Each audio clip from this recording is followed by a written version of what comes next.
Dual nature of radiation and matter. Matter और radiation dual nature, इसका meaning है शुरू में हमारे नेचर में क्या चीज है। नेचर कंसिस्ट ऑफ व्हाट, हम अपने चारों तरफ देखते हैं और हमने क्लासिफाई किया कि नेचर में हमको दो तरह की चीजें मिलती हैं। एक जो रेडिएशन होता है, जैसे सन से हमको लाइट आती है, सन से हीट आती है, दैट इज रेडिएशन। वैसे ही अगर हम कहीं पर आग जलाते हैं, वहां से हमको हीट आती है, दैट इज रेडिएशन। ये हमारे नेचर में जगह जगह पर हर जगह हमको मिलता है। दूसरा हमको मटेरियल मिलता है, मैटर। तो ये दुनिया दो चीजों से बनी हुई है, एक रेडिएशन और एक मैटर। अब हमने दोनों को क्लासिफाई करना शुरू किया फिजिक्स की लैंग्वेज में कि किसको हम मैटर कहेंगे और किसको रेडिएशन कहेंगे। तो अभी तक जो हम लोगों ने पढ़ाई की है उसके अनुसार हमारा मैटर और रेडिएशन, इनके पास एक प्रॉपर्टी होती है जो सिर्फ इसी के पास होती थी, दूसरे के पास नहीं होती थी। हर मैटर के पास मोमेंटम हो सकता है या मास हो सकता है। मोमेंटम किससे बनाते हैं? m/v। तो उसके पास क्या होता है? मास। लेकिन सन से जो रेज आती हैं, रेडिएशन आता है, एक्स रेज आती हैं, गामा रेज जाती हैं, इनके पास कोई मास नहीं होता। तो जिसके पास मास हो वो क्या चीज है? मैटर। रेडिएशन अभी हमने पढ़ा वेव्स के फॉर्म में चलता है, और जब वेव्स चलती हैं तो उनके पास वेवलेंथ होती है। तो वेवलेंथ एक ऐसी कैरेक्टरिस्टिक है जो किसके पास होगी? रेडिएशन के पास। वेवलेंथ एंड फ्रीक्वेंसी, ये हम लोगों ने बना दिया नेचर। तो मैटर का नेचर कैसा है? Which has mass and momentum. Radiation का नेचर कैसा है? Which has wavelength and frequency. यही अभी तक हम लोगों ने क्लास 11th और 12th में पढ़ा है। ये हमारी क्लासिकल फिजिक्स है। क्लासिकल फिजिक्स पिछली फिजिक्स, ये 1900 के आसपास तक की। अब उसके बाद, इसके बाद जो नए आविष्कार हुए उसमें ये बताया गया कि ये जो मैटर है जिसको आप सोच रहे हैं कि इसके पास वेवलेंथ नहीं होती, इसके पास भी वेवलेंथ होती है। जिस रेडिएशन को आप सोच रहे हैं कि इसके पास मोमेंटम या मास नहीं होता, सिर्फ वेवलेंथ और फ्रीक्वेंसी होती है, इसके पास भी मोमेंटम होता है, मास होता है, मोमेंटम होता है। तो अब इनका नेचर आपस में गड़बड़ हो गया। अब हम क्या करते हैं कि हमने नेचर का नाम तो रखा हुआ था, मटेरियल नेचर और रेडिएशन नेचर, लेकिन अब हमको बोला गया मैटर। मैटर का रिप्रेजेंटेटिव है इलेक्ट्रॉन। ओके, इलेक्ट्रॉन के पास क्या होना चाहिए? Mass and momentum. क्या नहीं होना चाहिए? तो साइंटिस्ट ने प्रूफ करके दिखाया कि जब इलेक्ट्रॉन जाते हैं तो उनके पास वेवलेंथ और फ्रीक्वेंसी होती है। तो इलेक्ट्रॉन के पास दो तरह के नेचर हो गए, और इसका हमने नाम क्या रखा? Dual nature. इसी तरह से रेडिएशन, लाइट, सन से जो रेडिएशन आता है, कहीं से भी कोई रेडिएशन आता है तो हम ये मानते हैं कि उसमें फ्रीक्वेंसी और वेवलेंथ होती है, पर उसमें मोमेंटम और मास नहीं होता। मोमेंटम होने से कोई चीज क्या कर सकती है? आंसर है मोमेंटम होने से अगर हम उस चीज को ऐसे रोकेंगे तो हाथ पर फोर्स लगाएंगे। और अब हम ये प्रूफ कर चुके हैं कि सन की लाइट को अगर ऐसे हम रोकते हैं तो हाथ पर फोर्स लगाता है। तो उसके पास क्या है? मोमेंटम है। मोमेंटम है, मास है। मोमेंटम और मास किसकी प्रॉपर्टी होते हैं? मैटर की प्रॉपर्टी होते हैं। जो मैटर ऐसा सीधा जाता है और जाकर किसी चीज को हिट करता है, ये मैटर की प्रॉपर्टी होती है। तो मैटर कैसा चलता है? स्ट्रेट लाइन, स्ट्रेट लाइन, इसका कुछ ना कुछ वॉल्यूम होता है और ये जाकर किसी न किसी चीज को हिट करता है। ये क्या करता है? रेडिएशन। रेडिएशन वेव्स के फॉर्म में चलता है और ये हिट नहीं करता, ये क्या होता है? स्प्रेड होता है।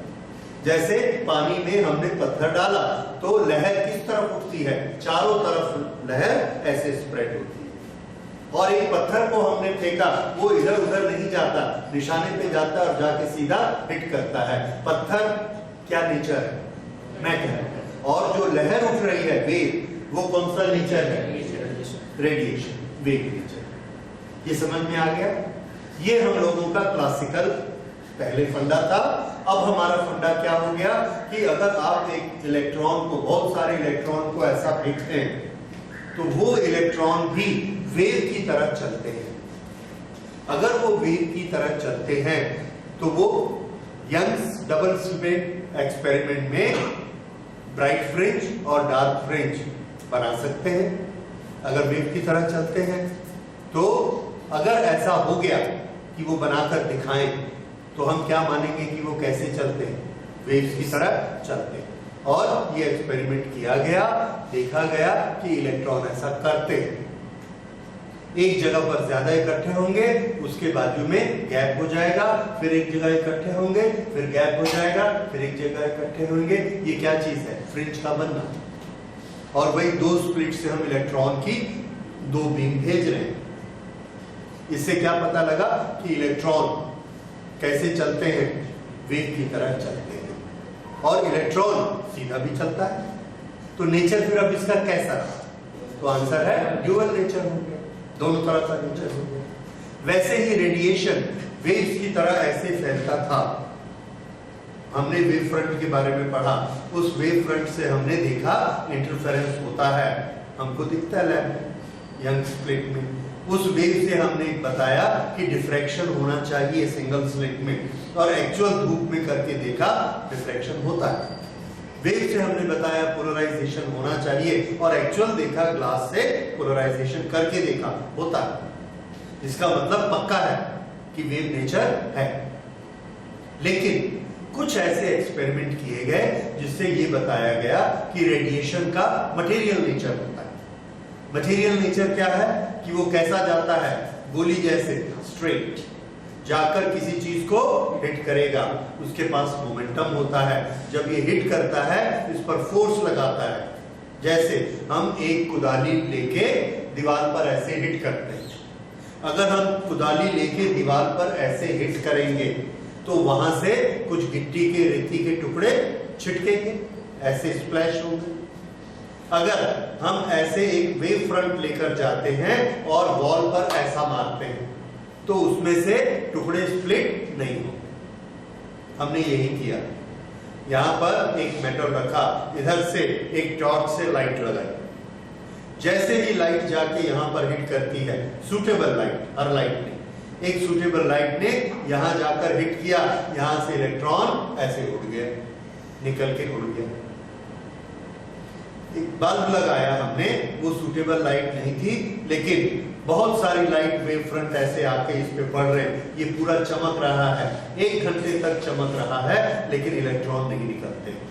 लेकिन अगर हम एक स्ट्रॉन्ग लाइट भेजते हैं, उसकी फ्रीक्वेंसी चेंज करके भेजते हैं, ब्लू कलर की लाइट भेजते हैं, एक्सरे भेजते हैं, तो वो ऐसे जाती है और यहां पर जाकर उसने एक इलेक्ट्रॉन को ऐसे उखाड़ दिया। ये जो उखाड़ने वाला नेचर है, ये किसका होता है? गोली का, ऐसे जाके मारती है। कुदाली का, जो मेटल ऐसे जाके मारता है, वो चीज जो स्ट्रेट चलकर आती है और इसको हिट करती है। और ये नेचर किसका है? मेटल है। तो ये लाइट ने ये नेचर दिखाया। तो इसका ये जो मटेरियल जिसने जाके इसको हिट किया, इसका नाम रखा गया। इस पर आइंस्टाइन ने काम किया, दूसरे साइंटिस्ट लोगों ने काम किया, और इसका नाम रखा कि लाइट भी पार्टिकल से बनी होती है, पार्टिकल जैसी चीज से बनी होती है, जिसके पास ये सारे गुण होते हैं। क्या क्या होता है, वो कैसे चलती है, स्ट्रेट लाइन में वो पार्टिकल चलते हैं और उनके पास क्या होता है, मोमेंटम, और जाकर जैसे ही वो किसी चीज को हिट करते हैं there is a change in momentum.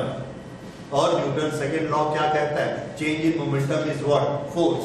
वो फोर्स लगाते हैं, उस फोर्स के कारण उनके पास फोर्स भी बनता है और उनके पास एनर्जी भी होती है। अगर उसके पास m है, v है, तो उसके पास हाफ mv² यानी एनर्जी भी है।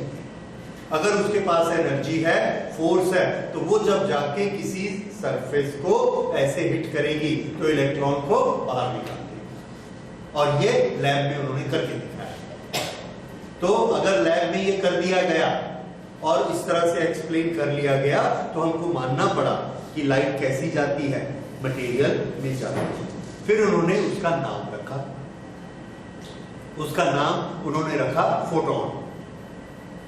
फोटोन नाम रखा, फोटो मींस लाइट, उसके साथ ऑन लगा दिया, क्योंकि जो भी सब न्यूक्लियर पार्टिकल्स होते हैं, छोटे पार्टिकल्स होते हैं, उस फैमिली में ऑन सफिक्स लगा रहता है। जैसे proton, neutron, electron, positron, boson, इस तरह से बहुत सारे पार्टिकल्स होते हैं, हर एक में लास्ट में ON लगा रहता है। तो इन्होंने इसका नाम भी क्या रखा, फोटोन।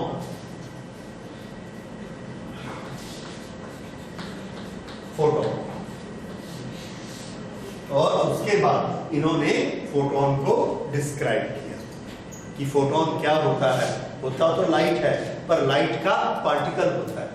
अब लाइट का पार्टिकल कैसा हो सकता है, अगर लाइट का वो पार्टिकल होता है तो उसके पास फ्रीक्वेंसी कैसे होती है, ये सब चीजों को हमको समझना है। और इसके लिए जो फोटोन का उन्होंने एक कंसेप्ट सोचा, उसमें वो सारी चीजें मिला ली जिससे हम अपने नेचर की आसपास हर चीज को, लाइट की हर चीज को एक्सप्लेन कर सके। वो सारे कैरेक्टरिस्टिक उन्होंने फोटोन में ले। तो फोटोन का कंसेप्ट क्या होता है, उसके लिए पहले नोट करिए concept of photon. Concept of photon, और इसका एक एक पॉइंट नोट करते जाते हैं और उसको साथ में समझते भी जाते हैं। फर्स्ट कंसेप्ट नोट करिए, in interaction of radiation, in interaction of radiation with matter, in interaction of radiation with matter, radiation behaves as if it is made up of particles, as if it is made up of particles. Okay, ये अगर आप लिखना नहीं चाहते हैं पूरा, हम लोग इसको खाली डिस्कस कर सकते हैं। ये आपकी एनसीईआरटी बुक में पार्ट 2 में ये है पेज 396, पेज 396। इसके ऊपर कंसेप्ट्स दिए हुए हैं, इसको एज इट इज आपको याद कर लेंगे। मैं खाली एक एक कंसेप्ट आपको समझा देता हूं ताकि जब आप पढ़ेंगे तो आपको लगेगा कि आपको समझ में आ रहा है। ओके, तो पहला अभी आपने लिखा in interaction of radiation with matter. ये क्या चीज है, इसका मतलब है एक लाइट इधर से हमने जलाई, लाइट आई और ये एक मेटल सरफेस है, ये मेटल सरफेस इल्यूमिनेट हो गया। इसको हम फिजिक्स की भाषा में क्या कहते हैं, there is a interaction of radiation with matter. Light जलाई, इस पे लाइट पड़ी। अच्छा, ऐसे में क्या होता है, रेडिएशन बिहेव्स, ये जो लाइट आई है it behaves as it is made of particles, और वो पार्टिकल आकर इसको हिट करते हैं और उन पार्टिकल का नाम क्या रखा गया, फोटोन। ये फोटोन क्या होते हैं, ये कंसेप्ट नंबर 2 में आया। ये फोटोन एक पैकेट होते हैं, पैकेट एक एनर्जी का पैकेट। जैसे हमारे पास एक बैलून होता है, होली में हम लोग खेलते हैं, उसके अंदर रंग भरा रहता है, पानी भरा रहता है। उसको जब यहां से हमने वहां फेंका किसी के ऊपर, रास्ते में जिसको वो ऐसे क्रॉस करके जाएगा उस पर कोई असर नहीं है, जहां जाके टकरा कर फूटेगा वहां पानी स्प्लैश हो। वैसा ही फोटोन होता है। फोटोन के अंदर क्या भरी हुई है? एनर्जी। उस बल्ब से चली, रास्ते में कुछ उसका पता नहीं लगता है कहाँ है, जैसे ही आके वो यहाँ टकराती है, ये हाथ कैसा हो जाता है? इल्यूमिनेट हो गया। क्यों? वो फोटोन यहाँ आके टकराया और वो उसका पैकेट टूट गया। टूटने से उसमें से क्या निकली? एनर्जी, और वो एनर्जी हमारी आंख में आती है। तो इस तरह से फोटोन को हम समझ सकते हैं कि ये होता है। तो फोटोन के अंदर क्या भरी रहती है? एनर्जी। अब इसमें देखिए कंसेप्ट वाले की चालाकी क्या बनती है कि अगर उसके अंदर एनर्जी है, उस एनर्जी के पास फ्रीक्वेंसी है, वेवलेंथ है, तो फोटोन का नेचर कैसा हो गया? फेंका जाने वाला, मैटर नेचर, लेकिन अंदर में क्या भरा हुआ है? उसके पास क्या है? फ्रीक्वेंसी। ये डुअल नेचर हो गया। तो फोटोन का कंसेप्ट, उसकी कल्पना ही ऐसे की गई है कि वो चलता है, बिहेव करता है जैसे कि वो मैटर का पीस, जैसे वो एक गोली है, लेकिन वो है क्या? बेसिकली एक पैकेट, और उस पैकेट के अंदर क्या भरी है? एनर्जी। और ये जो एनर्जी इसके अंदर भरी रहती है वो कितनी होगी? तो ये बताया गया कि ये इस पर डिपेंड करता है कि उसके अंदर हर फोटोन में अपनी अपनी एक फ्रीक्वेंसी होती है। वो फ्रीक्वेंसी से उसकी एनर्जी डिसाइड होती है कि उसके अंदर एनर्जी के वाइब्रेशंस कैसे हो रहे हैं, उनकी फ्रीक्वेंसी कितनी है। एक फोटोन आया, हमारी आंख से, प्यूपिल से अंदर जाकर रेटिना से टकराया, हमको कुछ सेंसेशन हुआ दिमाग में, हमने कहा एक फोटोन टकराया, और वो जो सेंसेशन हुआ उसका हमने नाम रखा ब्लू।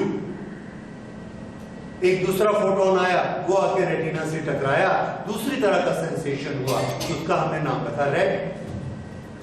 तो दोनों फोटोन का फीलिंग हमको अलग अलग है, इसीलिए एक चीज को हम रेड बोलते हैं और एक को ब्लू बोलते हैं। तो ये निकाला गया फिजिक्स में कि हमको ये दो अलग अलग सेंसेशन क्यों हो रहे हैं, कि फोटोन ये भी आ रहा है लाइट, और वो भी लाइट का फोटोन आ रहा है। देखा गया कि दोनों की फ्रीक्वेंसी में डिफरेंस है। तो ये फोटोन का कलर किससे डिसाइड होने लगा? उसकी फ्रीक्वेंसी से। और ये फ्रीक्वेंसी एनर्जी में ट्रांसमिट होती है, जिसकी जितनी ज्यादा फ्रीक्वेंसी होगी उतनी ज्यादा उसके पास एनर्जी होती है। एंड ये हम लोग सब अच्छे से समझ सकते हैं। इस चीज को अगर हमने ऐसे स्लो हिलाना है, 1 सेकंड में ये 10 बार ऐसे हिलेगी, हमारी कुछ एनर्जी लगेगी, और अगर 1 सेकंड में ऐसे 1000 बार हिलाना है तो एनर्जी ज्यादा लगेगी। 1000 बार हिलती हुई चीज को हमने रोका, 1 सेकंड में इसने कितनी बार हिट कर दिया? 1000 बार। तो ये इसको एनर्जी देगी। और 10 फ्रीक्वेंसी वाली इसको 1 सेकंड में कितनी बार हिट करेगी? 10 बार। कौन ज्यादा एनर्जी देगा? जो 1000 का। तो फ्रीक्वेंसी किसके प्रोपोर्शनेट हो गई? एनर्जी। तो फोटोन की एनर्जी का फॉर्मूला बनाया गया, energy in A photon is a constant multiplied by frequency. Frequency किसकी फ्रीक्वेंसी? तो आंसर है फोटोन के पैकेट के अंदर जो रेडिएशन भरा हुआ है उसकी फ्रीक्वेंसी, उसमें वाइब्रेशंस हो रहे हैं। और वो बंधा रहेगा, कब निकलेगा? जब वो किसी से टकराए। इसीलिए अगर हम स्पेस में चले जाएंगे तो सन चमकता हुआ दिखता है, अर्थ चमकती हुई दिखती है, पर सन से अर्थ तक आते हुए कोई चमकदार चीज हमको नहीं दिखती, क्योंकि वो क्या है? फोटोन के बंद पैकेट। वो आ रहे हैं, जब वो अर्थ की सरफेस से टकराते हैं, उसको इल्यूमिनेट करते हैं, अर्थ चमकती है। बात समझ में आ रही है? इस तरह से एक कंसेप्ट बनाया गया, ये फोटोन का कंसेप्ट। ओके, तो फोटोन के पास एनर्जी कितनी होती है? h new. अब इसके पास मोमेंटम भी होता है। तो देखिए मोमेंटम कितना होता है। मोमेंटम का एक मैकेनिक्स का फॉर्मूला हमको मालूम है कि मोमेंटम किसी भी चीज का एनर्जी से रिलेटेड होता है। किस तरह से? Momentum is equal to energy divided by velocity. और ये सब आप क्लास 11 में पढ़ चुके हैं। एनर्जी का फॉर्मूला क्या होता है? mv स्क्वायर, उसको वेलोसिटी से डिवाइड करके। एक v कट गया, क्या बचा mv, हाफ की बात छोड़िए, हाफ इज फॉर एवरेज, तो mv ये क्या चीज है, मोमेंटम, हाफ होगी फुल मोमेंटम है। इसका ये मतलब एनर्जी को वेलोसिटी से डिवाइड करो तो क्या निकलता है, मोमेंटम। अब इससे हमने कंसेप्ट चेंज कर दिया, मोमेंटम की डेफिनेशन चेंज कर दी। मोमेंटम की डेफिनेशन क्या चीज बनाई, हर उस चीज के पास मोमेंटम होता है जिसके पास एनर्जी होती है और जिसके पास वेलोसिटी होती है। अब एनर्जी को वेलोसिटी से डिवाइड करिए तो क्या बनता है, मोमेंटम। तो किस चीज के पास मोमेंटम होता है, जिसके पास क्या क्या होना चाहिए, एनर्जी एंड वेलोसिटी, मास का नाम ही नहीं है। तो मोमेंटम का कंसेप्ट चेंज हो गया, मोमेंटम की डेफिनेशन चेंज हो। जिसके पास एनर्जी हो, वेलोसिटी हो, उसके पास मोमेंटम होता है। और मोमेंटम एक ऐसी कैरेक्टरिस्टिक है, एक ऐसी क्वांटिटी है जो कंजर्व होती है, जो कंजर्व होती है। तो मोमेंटम की ये नई डेफिनेशन बनी, momentum is a quantity of transitional invariance. Transition मतलब चलना, कोई चीज जब चल रही है तो उसमें इनवेरिएंस मींस नहीं बदलना। चलते हुए जो क्वांटिटी नहीं बदलती वो क्या होती है, momentum. Momentum is a quantity of transitional invariance and it is in anything which has energy and velocity. Mass का कंसेप्ट गायब कर दिया, समझ आया इस तरह से। तो क्या फोटोन के पास मोमेंटम होता है, तो आंसर है यस होता है, क्योंकि उसके पास एनर्जी भी है और उसके पास वेलोसिटी भी है। तो मोमेंटम कितना होना चाहिए, तो हमने कहा इसका मोमेंटम यहां से हमने डायमेंशन से निकाला, एनर्जी की डायमेंशन डिवाइडेड बाय वेलोसिटी की डायमेंशन किसकी होती है, मोमेंटम की डायमेंशंस होती हैं। तो वैसे ही हमने इसका मोमेंटम का फॉर्मूला निकाला, that momentum of an electron momentum of a photon is equal to energy divided by velocity. अब फोटोन की वेलोसिटी, फोटोन किसका है, लाइट। लाइट सन से यहां आती है तो वो किस वेलोसिटी से आती है, c कांस्टेंट 3 × 10⁸। ओके, तो ये है c और energy h। So how much is momentum of a photon, h new upon c। पर c को हम क्या लिख सकते हैं, new into lambda. This is h new and new into lambda. Therefore momentum is equal to how much, h upon lambda. This is a very famous relation. Photon क्या चीज है, फोटोन लाइट का मैटर फॉर्म है। अगर matter form है तो क्या उसके पास मोमेंटम होता है, आंसर है यस होता है। कितना होता है, h upon lambda। What is lambda? Wavelength of that radiation which is contained inside the photon। और इससे लैम्डा से ही किस चीज का फैसला होता है, कलर का, उसकी स्ट्रेंथ का, उसकी ताकत का। ये so this is momentum of a photon. तो what is the energy of a photon, h nu. What is momentum of a photon, h upon lambda.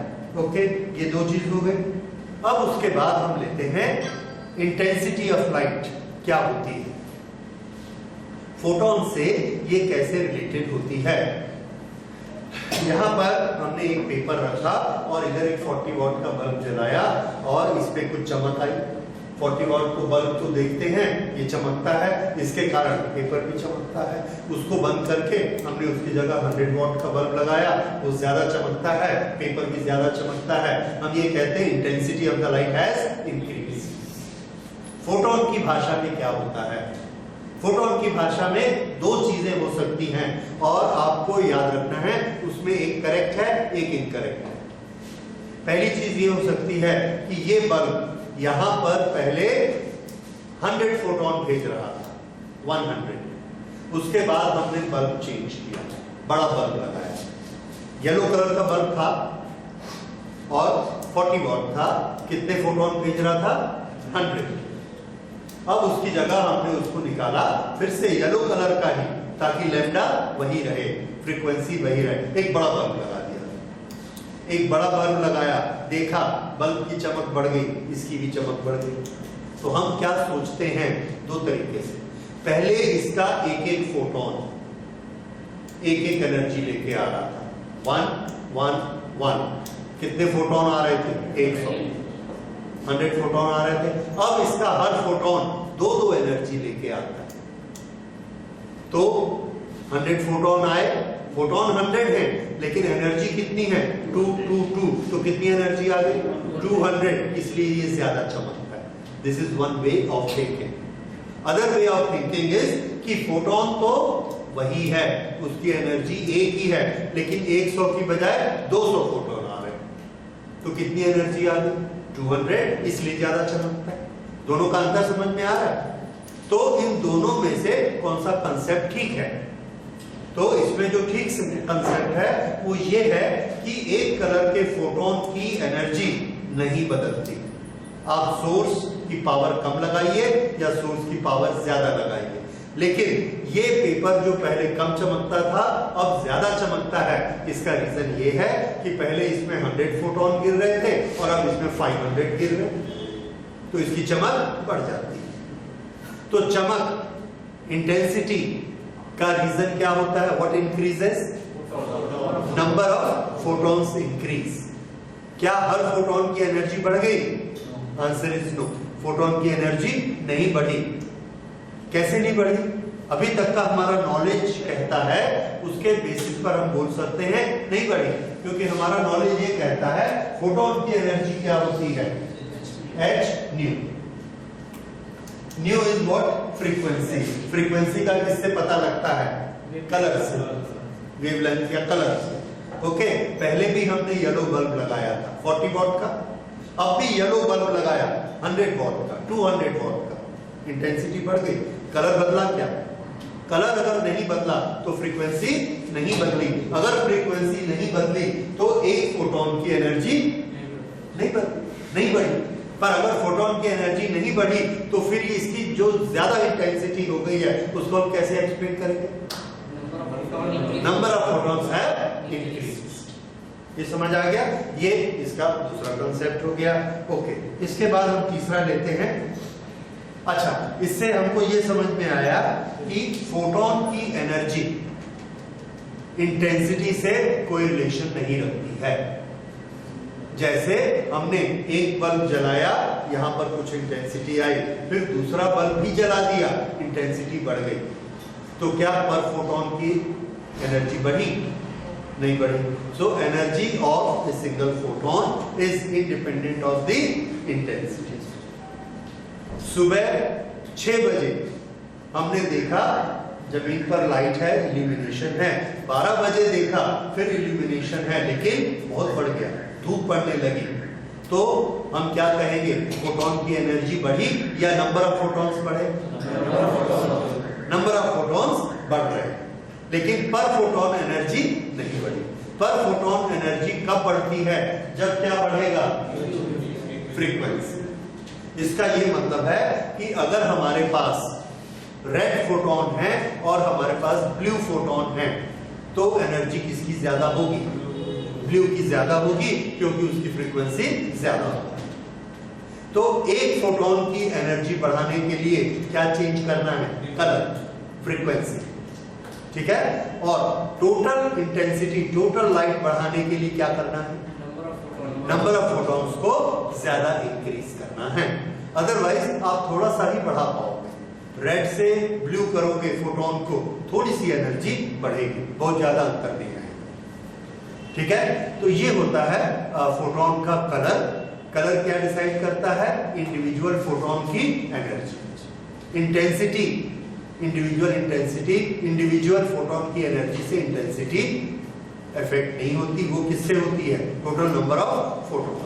जितने ज्यादा फोटोन होंगे इंटेंसिटी बढ़ती चली जाएगी। ब्लू लाइट डिम भी हो सकती है, ब्लू लाइट ब्राइट भी हो सकती है। ज्यादा फोटोन होंगे तो ब्राइट हो जाएगी। ओके, उसके बाद फोटॉन्स में चार्ज कौन सा होता है? Whether they are positively charge, whether they are negatively charge. और जब वो चलते हैं और हम मैग्नेटिक फील्ड ऐसा लगा देंगे विल दे टर्न, तो answer is no. Magnetic field लगा के देखा, फोटोन टर्न नहीं होते। इलेक्ट्रिक फील्ड लगा के देखा, दे डोंट टर्न। तो क्यों? फिर इससे हम क्या रिजल्ट निकाल सकते हैं? हमको मालूम है जिस चीज के पास मास होगा उसको ग्रेविटेशनल फोर्स अफेक्ट करेगा, जिसके पास चार्ज होगा उसको इलेक्ट्रिकल फोर्स अफेक्ट करेगा, और इसको इलेक्ट्रिकल फोर्स मैग्नेटिक फोर्स दोनों अफेक्ट नहीं करते। इसका ये मतलब है इसके पास क्या नहीं है? इलेक्ट्रिक चार्ज नहीं है। चार्ज की बात कर रहे हैं कि एक फोटोन, एक इलेक्ट्रिक फील्ड किस पर फोर्स लगा सकता है? चार्ज पर ही फोर्स लगा सकता है, दूसरी चीज पे फोर्स नहीं लगा सकता। किसी चीज के पास मास है या मास नहीं है, उससे इलेक्ट्रिक फील्ड को कोई लेना देना नहीं। वो किससे अफेक्ट करता है? सिर्फ चार्ज। तो अगर फोटोन जाते हुए, लाइट ऐसे जा रही है, यहां से हमने लाइट भेजी, यहां लाइट पड़ रही है, अब यहां पे स्ट्रॉन्ग इलेक्ट्रिक फील्ड लगा दिया, अब भी यहीं पड़ रही है, ना इधर मुड़ती है ना इधर मुड़ती है, दैट मीन्स नो फोर्स। सो अगर उसके पास कोई चार्ज नहीं है, then we will say photons are neutral. Photons are neutral and they do not have any charge. Therefore, they are not affected by electric field or magnetic field. अच्छा, उसके बाद हम लेते हैं अगली चीज। Okay, in a photon particle collision, the total energy and total momentum are conserved. But number of photons are not conserved. इसका क्या मतलब होता है? इसका मतलब देखिए, ये हमको एक और कंसेप्ट देता है। ये हमारे पास एक मटेरियल है, इस मटेरियल के पास कुछ इलेक्ट्रॉन है, लेट अस से 1 2 3 4 5 इलेक्ट्रॉन्स हैं।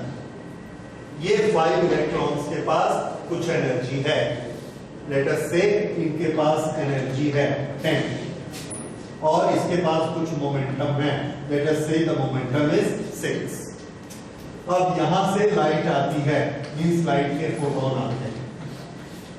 ये जो लाइट के फोटोन आ रहे हैं, रेज जो लाइट की आ रही हैं, इन फोटोन के पास एनर्जी है, एनर्जी है इनके पास, लेट अस से 8, और इनका कुछ मोमेंटम भी है O। ये एनर्जी और मोमेंटम किसके पास है? फोटॉन्स के पास। और ये कितने फोटॉन्स हैं? 4। इलेक्ट्रॉन कितने हैं? 5। टोटल नंबर कितना है? 9। ओके, ये आए, इन्होंने इस पे स्ट्राइक किया। स्ट्राइक करने के बाद क्या होता है? आफ्टर स्ट्राइक देखिए, आफ्टर स्ट्राइक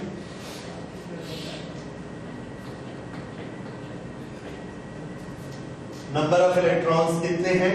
5। पहले कितने थे?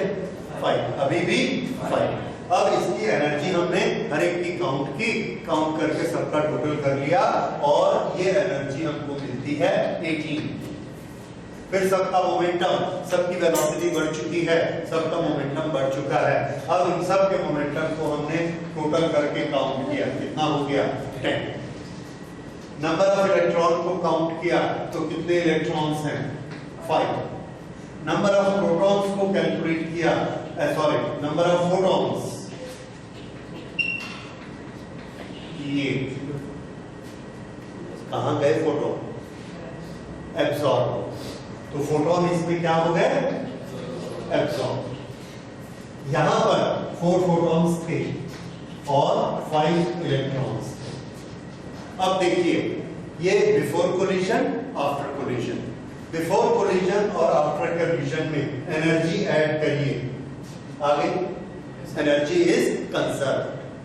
मोमेंटम देखिए, आ गया, मोमेंटम इज कंजर्व। नंबर देखिए, 5 + 4 9, इधर कितने हैं? 5। Number is not conserve. कौन गायब हो गया? फोटोन गायब। तो एक नियम हमने बना दिया, और ये नेचर में देखा, तो नियम हमने क्या बनाया? Whenever there is a collision between photon and a material, energy is conserved, momentum is conserved, but the number of photon is not conserved। बस इसी तरह से एक एटम के अंदर में एक इलेक्ट्रॉन का ट्रांजिशन हुआ। लाइट कैसे बनती है ये हम लोग पहले स्टडी कर चुके हैं। एक इलेक्ट्रॉन यहां से एक्साइट होके यहां आ गया, हमने इसको एनर्जी दी, भले हीट करके दी, इलेक्ट्रिसिटी से दी, जैसे भी दी, एक्साइट होके आ गया और यहां ये घूमता है। बोर्स एक्सपेरिमेंट से या बोर्स के रूल से यहां घूमने के लिए इसके पास जगह नहीं है, इट इज नॉट अलाउड। तो ये क्या करता है कि वापस अपनी ऑर्बिट में चला जाता है। यहां पर इसकी एनर्जी रहती है 6 और यहां इसकी एनर्जी चाहिए 8। तो जब हमने इसको 2 एनर्जी दी तो यहां चला गया, फिर जब ये यहां पर जगह ना मिलने के कारण वापस आ गया इसमें, तो यहां एनर्जी 6 चाहिए, तो कितनी एनर्जी बची? 2 एनर्जी उसने बाहर निकाली। ये जो एनर्जी बाहर निकाली, कैसे निकाली? उसने उसका पैकेट बनाया और फेंक दिया बाहर। ये क्या बन गया? फोटोन। ये इसने यहां से एक फोटोन निकाला और उस फोटोन की एनर्जी कितनी? 2। और इसकी फ्रीक्वेंसी कितनी? सोच सकते हो? मालूम है आपको फ्रीक्वेंसी कितनी होती है? E/h, वो फॉर्मूला। तो इसको फ्रीक्वेंसी कितनी मिल गई? 2/h। इस फ्रीक्वेंसी का एक फोटोन बना और ऐसा निकला। यही प्रोसेस हो रही है इस बल्ब में, ट्यूबलाइट में, हर चीज, ये वाली प्रोसेस।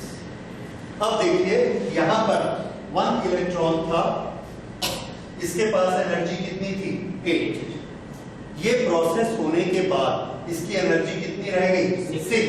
और फोटोन के पास कितनी एनर्जी चली गई? 2। दोनों की एनर्जी का टोटल करिए 8। Energy is conserve. इसी तरह से मोमेंटम इज कंजर्व। लेकिन पहले पार्टिकल कितने थे? 1। कौन सा? इलेक्ट्रॉन। अब कितने हो गए? 2। एक इलेक्ट्रॉन और एक प्रोटॉन। तो क्या चीज नहीं कंजर्व होती? Number of photons. क्या कंजर्व होता है? और प्रोसेस क्या हो रही है? Collision of photon and electron. इसको कोलिजन के बाद आप एक्सप्लोजन भी कह सकते हैं। तो कोलिजन हो या एक्सप्लोजन हो, दोनों में एनर्जी और मोमेंटम कंजर्व होगा, लेकिन number of photons is not conserve. ये एब्जॉर्ब होके खत्म हो सकते हैं और ये एमिट होके नए पैदा भी हो सकते हैं। और यही चीज आप एक बार क्लास 11th में शुरू में पढ़ चुके हैं। एक इलेक्ट्रॉन और एक पॉजिट्रॉन, ये दोनों आपस में टकराते हैं, इतनी जोर से टकराते हैं कि दोनों के दोनों डिस्ट्रॉयड हो जाते हैं। और उसमें हमको 2 फोटोन मिलते हैं। दोनों किसमें कन्वर्ट हो गए? फोटोन में। मैटर नहीं रहा, एनर्जी बन गई। उस समय हमने ये पढ़ा। ठीक है? क्या कहते हैं इस प्रोसेस को? किसी को याद है अभी तक? Annihilation. Yes, this is annihilation. इसमें हम ये कहते हैं मैटर फॉर्म खत्म हो गया, रेडिएशन फॉर्म में कन्वर्शन। ठीक? तो ये दोनों किसमें कन्वर्ट हो गए? फोटोन में। किसके फोटोन? इसकी फ्रीक्वेंसी इतनी ज्यादा होती है कि ये लाइट नहीं होती है।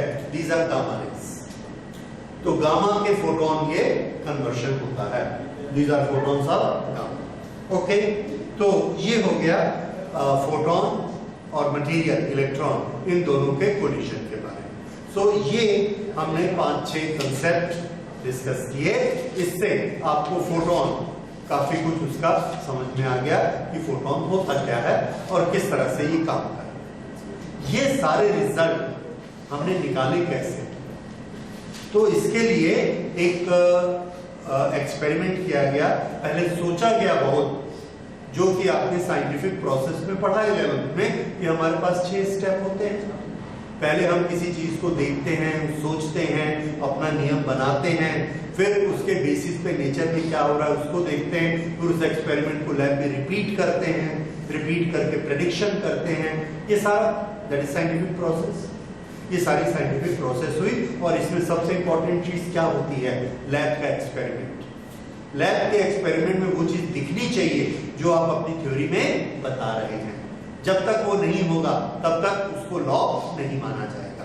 उसके बाद उसके बेसिस पे आप जो प्रेडिक्शन करेंगे वो प्रेडिक्शन भी सही होने चाहिए, then it will be a law. तो इसके लिए भी एक्सपेरिमेंट किया था, तो इसके लिए जो एक्सपेरिमेंट है उसको भी हम लोगों ने पढ़ना है। और उसके लिए एक हेल्वेक एंड लेनर्ट साइंटिस्ट थे, उन्होंने इसका एक्सपेरिमेंट किया था, लेकिन उसके पहले थ्योरी तो बन चुकी थी। ओके, तो हम फिर से एक बार शुरू करते हैं। ये जो फोटोन के बारे में पढ़ा, ऐसे ही हम थोड़ा सा जानकारी लेते हैं इलेक्ट्रॉन्स के बारे में। किस तरह की जानकारी कि इलेक्ट्रॉन क्या होते हैं, क्या इलेक्ट्रॉन के अलग अलग टाइप होते हैं। तो इलेक्ट्रॉन्स के लिए इलेक्ट्रॉन का आविष्कार कैसे हुआ था। तो इलेक्ट्रॉन का आविष्कार सबको मालूम है, जे थॉमसन के जो एक्सपेरिमेंट थे वैक्यूम ट्यूब्स, गैस का प्रेशर कम करते जाते हैं, cathode ray tubes. Cathode ray tubes में जो कैथोड रेज थी, those are formed by electrons.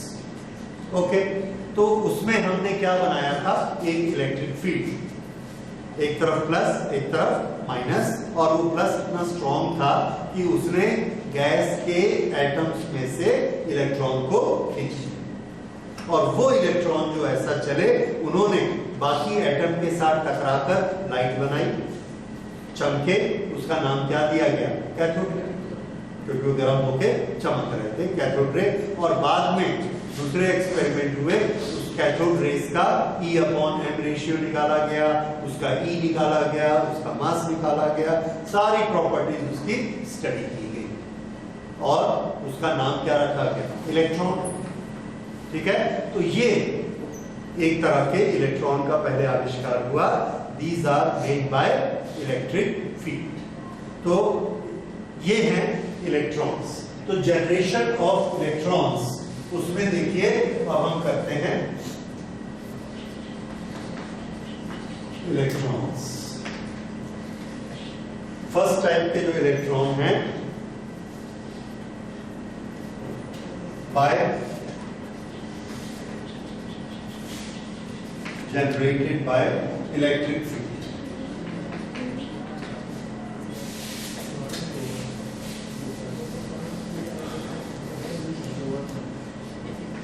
Electric field कौन से एक्सपेरिमेंट में हमने देखा, कैथोड रेज, और इनका नाम क्या रखा, electrons.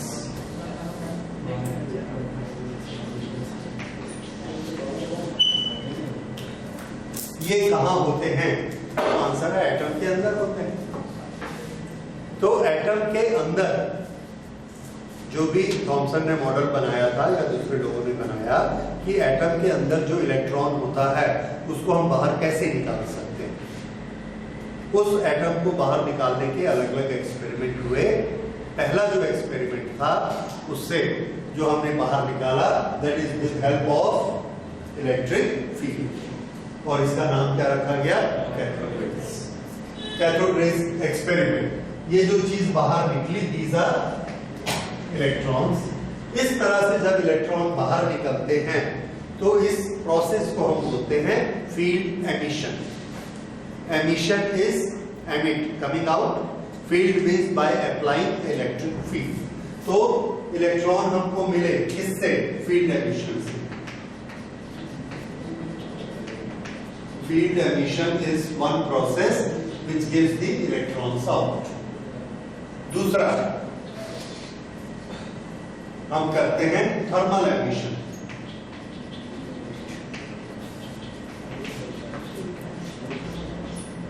Thermal emission, thermal emission, किसी मेटल को गर्म करिए, जब हम उसको हीट करते हैं तो उसमें से इलेक्ट्रॉन बाहर निकल आते हैं। और अब चूंकि हम लोग एटम के बारे में काफी कुछ पढ़ चुके हैं, हम लोग जानते हैं कि ऐसा क्यों होता है कि एक न्यूक्लियस है, न्यूक्लियस के चारों तरफ ऐसे इलेक्ट्रॉन घूम रहे हैं। अगर इस इलेक्ट्रॉन की एनर्जी हम बढ़ा देते हैं तो ये ऑर्बिटल वेलोसिटी इसकी बढ़ जाएगी, रेडियस इसका बढ़ता जाएगा, इसका फोर्स कम होता जाएगा और फाइनली ये बाहर निकल जाएगा। क्या किया हमने, एनर्जी बढ़ाई। एनर्जी बढ़ाने के लिए कौन सा तरीका अप्लाई किया, ये हमने उसको हीट किया। एनर्जी देने का एक तरीका क्या है, हीट। अच्छा, फिर से देखिए, यही चीज हम एक चीज फंडामेंटल समझ रहे हैं। अगर इलेक्ट्रॉन को एटम से बाहर निकालना है तो क्या करना पड़ेगा? आंसर है उसको एनर्जी देनी पड़ेगी। हर एटम के पास इलेक्ट्रॉन होते हैं और हर इलेक्ट्रॉन के पास एनर्जी होती है। इसको कौन सी एनर्जी कहते हैं? तो आंसर है ये पोटेंशियल एनर्जी होती है। ये पोटेंशियल एनर्जी का फॉर्मूला आप सबको मालूम है। पोटेंशियल एनर्जी का फॉर्मूला क्या होता है? EV। What is E? Potential. ये पोटेंशियल के रिस्पेक्ट ग्रेविटेशन की जो एनर्जी होती है उसका फॉर्मूला क्या होता है? Gmm/r। ये ग्रेविटेशनल पोटेंशियल एनर्जी, ये इलेक्ट्रिकल पोटेंशियल एनर्जी। लेकिन इन सब में एक चीज खास होती है, ये कैसी रहती है? निगेटिव होती है। ये इसके पास निगेटिव एनर्जी है इलेक्ट्रॉन के पास। अगर हम इसको इतनी एनर्जी दे दें सेम क्वांटिटी की, पर नेचर कैसा? प्लस। इतनी एनर्जी हमने दे दी तो इसके पास टोटल एनर्जी क्या हो जाएगी? 0। इतनी एनर्जी बढ़ा दी तो इलेक्ट्रॉन को जब हम इतनी एनर्जी देते हैं तो इसका माइनस, जो इसका ऋण है, कर्जा जो है खत्म हो जाता है। अब इसको प्रोटॉन के चारों तरफ घूमने की जरूरत नहीं, तो ये क्या करता है? फ्री हो जाता है। It becomes a free electron, कहीं भी चला जाता है। यही चीज एक सैटेलाइट के साथ होती है। इसके पास निगेटिव एनर्जी होती है, एक कर्ज होता है निगेटिव, उसको आप इतनी एनर्जी दे दीजिए पॉजिटिव, तो ये टोटल मिला के क्या हो जाएगा? 0। अब इसका कोई माइनस नहीं है तो ये अपना मन मर्जी कहीं भी चला जाता है। तो ये एनर्जी को क्या कहते हैं? बाइंडिंग एनर्जी, जिसके कारण वो उसके चारों तरफ घूमता रहता है। निगेटिव एनर्जी, ये हमने फिजिक्स में कंसेप्ट बनाया। तो अगर एक इलेक्ट्रॉन को हमने एक मेटल की सरफेस से निकालना है, यानी एक एटम में से निकालना है, ओके? एटम से निकालना इतना मुश्किल क्यों होता है? क्योंकि हमको इतनी एनर्जी देनी पड़ती है। जब इतनी एनर्जी देंगे तब वो बाहर निकलेगा। हम जब इतनी एनर्जी इसको देते हैं तो ये क्या करता है? ये उस एनर्जी को बाकी इलेक्ट्रॉन्स को भी बांट देता है। तो इसको अपने को एनर्जी कैसी मिली? कम, नहीं निकलता बाहर। और एनर्जी देते हैं, फिर ये बाकी को बांट देता है, तो अपनी एनर्जी इतनी नहीं मिलती, नहीं निकलता बाहर। इसलिए इलेक्ट्रॉन को निकालना बहुत मुश्किल काम होता है। तो हम एनर्जी देने का ये वाला जो तरीका लगाते हैं इलेक्ट्रिक फील्ड से, इसमें इस मेटल के पास यही इलेक्ट्रॉन है, यहाँ पर हम पॉजिटिव वोल्टेज बढ़ाते चले जाते हैं, इतना ज्यादा V कर देते हैं कि इसका चार्ज E और इसका पोटेंशियल V, EV, ये एनर्जी इसकी बाइंडिंग एनर्जी के बराबर हो जाए। तब क्या होगा? ये इधर इतने ज्यादा प्लस हो जाएंगे कि ये इसकी तरफ अट्रैक्ट होके छोड़ के बाहर आ जाएगा। और उसका मेजरमेंट क्या है कि इसकी बाइंडिंग एनर्जी के बराबर यहां से हमको वोल्टेज देनी पड़ेगी।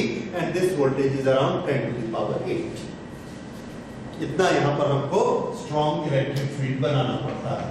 10⁸ वोल्ट पर मीटर। ओके, तब ये निकलता है। और इसको, इस एमिशन को क्या कहते हैं? Field emission. थर्मल एमिशन में हम उसका टेम्परेचर बढ़ाते हैं। टेम्परेचर बढ़ाने से उसको एनर्जी मिलती है। एनर्जी मिलती है कितनी? जितनी हमको चाहिए। EV। टेम्परेचर बढ़ाते बढ़ाते जब उसको इतनी एनर्जी मिल जाएगी तब उसकी एनर्जी क्या हो जाएगी?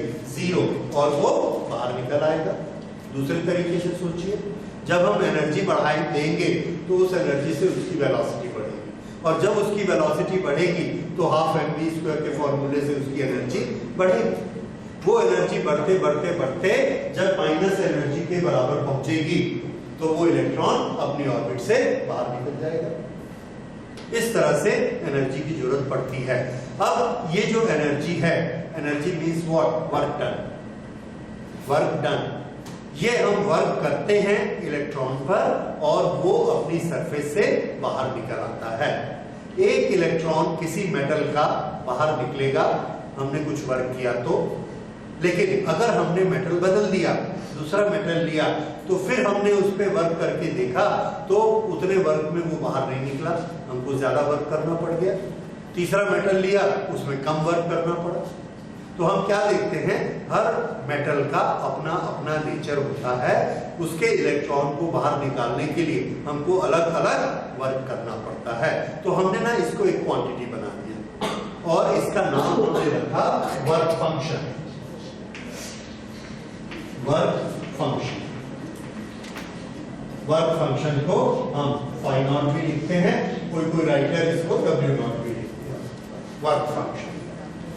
तो वर्क फंक्शन नोट कर लीजिए। Work function is quantity of work required to be done on an electron just to bring it out from the surface of metal, just to bring it out from the surface of metal and to make it a free electron,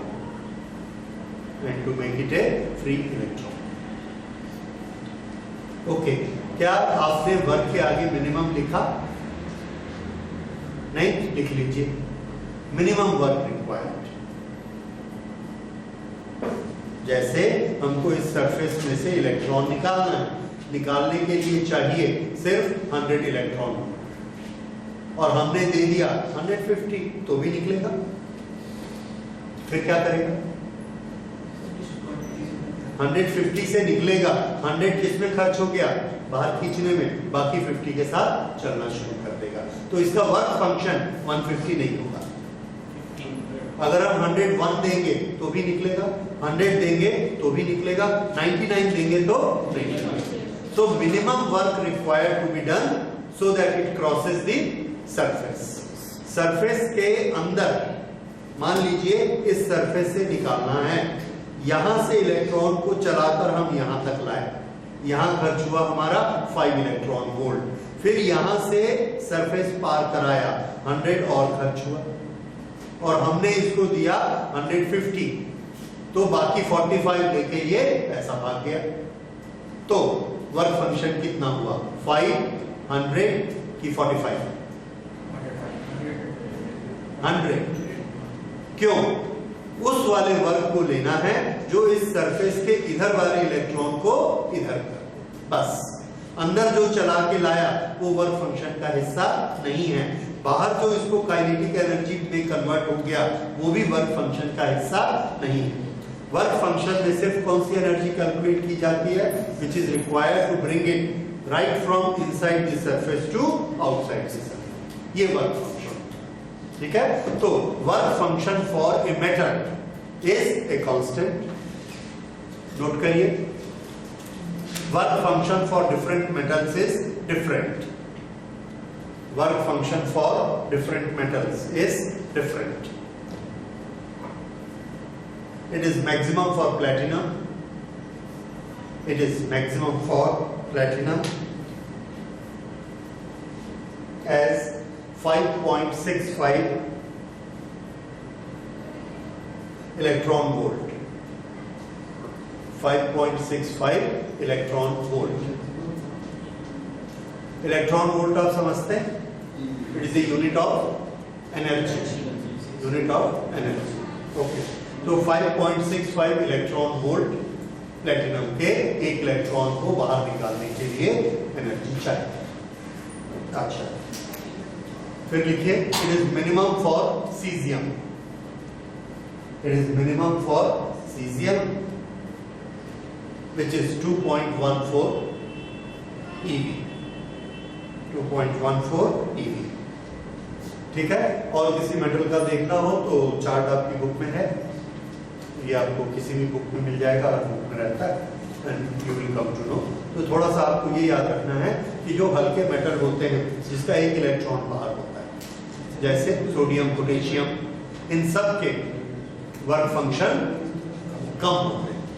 और जो heavy metals होते हैं जिनमें electron के लिए अंदर में बहुत सारे दूसरे प्रोटॉन्स, बाकी सब चीजें उसको अट्रैक्ट करके रखती हैं, उसका वर्क फंक्शन ज्यादा हाई होता है, जैसे platinum. Okay, so this is work function. Work function अब आपको समझ में आ गया। अगली बात हम लेते हैं। अभी तक हमने डिस्कस किया कि वर्क फंक्शन के बराबर काम करने के लिए हमारे पास दो तरीके हैं। इलेक्ट्रिक फील्ड लगाओ, एनर्जी दो, इलेक्ट्रॉन बाहर आ जाएगा। ऐसे जो इलेक्ट्रॉन बाहर आएगा उस बाहर आने को हम क्या कहेंगे? Field emission. हीट दो, एनर्जी मिलेगी वर्क फंक्शन के बराबर, फिर इलेक्ट्रॉन बाहर आ जाएगा। ये बाहर आने की प्रोसेस को क्या बोलेंगे? थर्मल एमिशन और या थर्मियोनिक एमिशन। और ये जो इलेक्ट्रॉन बाहर आएगा that will be known as thermal electron. This is also known as thermionic emission.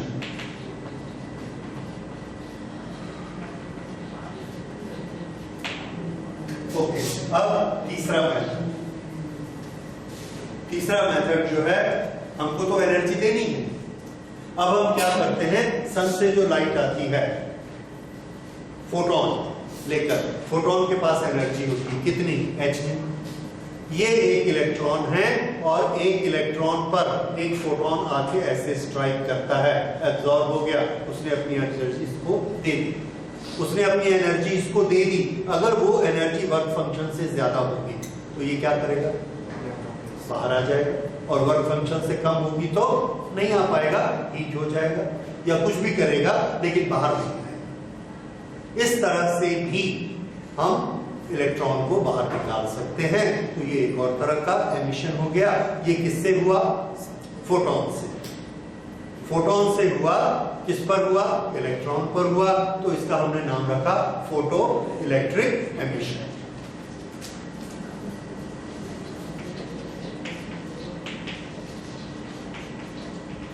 Photo electric emission.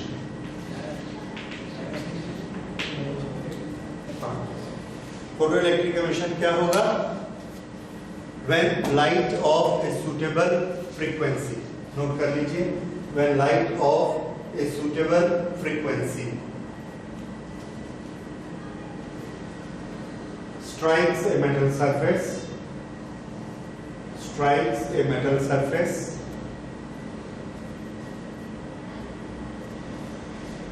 the energy is absorbed by electron.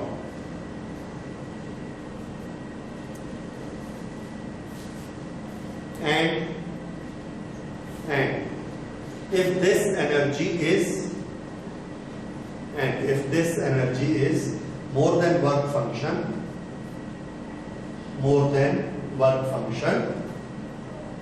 then electron is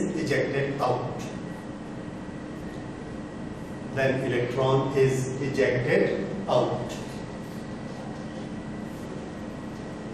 This type of emission is photoelectric emission.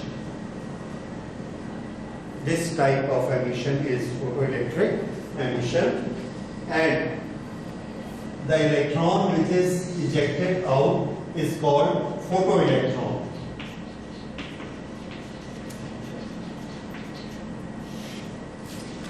The electron which is ejected out is called photoelectron. अगर कोई आपसे पूछेगा photo electron और thermal electron में क्या difference है, तो हमारा आंसर है इलेक्ट्रॉन में कोई डिफरेंस नहीं। किस चीज में डिफरेंस है? उसको इजेक्ट कराने की प्रोसेस में डिफरेंस है। एक को फोटो से बाहर निकाला गया है और दूसरे को हीट से बाहर निकाला गया है, लेकिन इलेक्ट्रॉन टू इलेक्ट्रॉन में कोई डिफरेंस नहीं है। ये तीनों एक ही चीज है। और अब हम उसका फंडामेंटल समझते हैं कि वर्क फंक्शन वाली एनर्जी उसको चाहिए। आप किसी भी मेथड से दीजिए, जिस मेथड से देते हैं सिर्फ ये याद दिलाने के लिए कि इसको एनर्जी इस मेथड से दी गई है, हम उस इलेक्ट्रॉन के नाम के आगे एक एडजेक्टिव लगा देते हैं। Photo electron, thermal electron, electrical electron, like field electron. ठीक है, इस तरह से ये इलेक्ट्रॉन सब। This is about ejection of electron, work function से निकाल सकते हैं। और ये अब हम समझ रहे हैं दोनों चीजें आपस में मिल रही हैं। एक फोटोन आएगा, इलेक्ट्रॉन को एनर्जी देगा और इलेक्ट्रॉन मेटल में से निकलेगा। ठीक है, अब ये सब चीजें फिर से हमने कैसे डिराइव कर ली, कैसे सोच ली, कैसे लॉजिक लगाए, इसके लिए हमको हेल्बेक का एक्सपेरिमेंट पढ़ना है और वो अब हम अगली क्लास में करेंगे। हेल्बेक एंड लेनर्ड्स एक्सपेरिमेंट। उस एक्सपेरिमेंट में आप देखेंगे कि जो जो चीज हम देखते हैं, देखकर जो रिजल्ट दिखता है वो फोटोन की एक कैरेक्टरिस्टिक बनाता है। ठीक है, जैसे एनर्जी फ्रीक्वेंसी पर डिपेंड करती है। छोटा सा एग्जांपल है, हमने यहाँ पर रेड लाइट डाली, इलेक्ट्रॉन नहीं निकला, येलो डाली, इलेक्ट्रॉन नहीं निकला, ब्लू डाली, इलेक्ट्रॉन निकल गया। और तीनों में हमने 100 वॉट का ही बल्ब लगाया, कोई 100 की जगह 200 नहीं लगाया, तो फिर क्यों निकला इलेक्ट्रॉन ब्लू से? अब हमारे पास एक ही सॉल्यूशन है कि भाई रेड और ब्लू में फ्रीक्वेंसी डिफरेंट होती है, तो जरूर ब्लू वाले में ज्यादा पावर होगी, ज्यादा वर्क डन होगा। तो हमने रिजल्ट लिख लिया, जिसके पास फ्रीक्वेंसी ज्यादा उसके पास एनर्जी ज्यादा, लॉ बन गया। इस तरह से एक्सपेरिमेंट को देखकर ही लॉ बनाया जाता है, राइट। तो ये एक्सपेरिमेंट हम अगले में करेंगे एंड बस ये फिर खत्म हो जाएगा टॉपिक। उसके बाद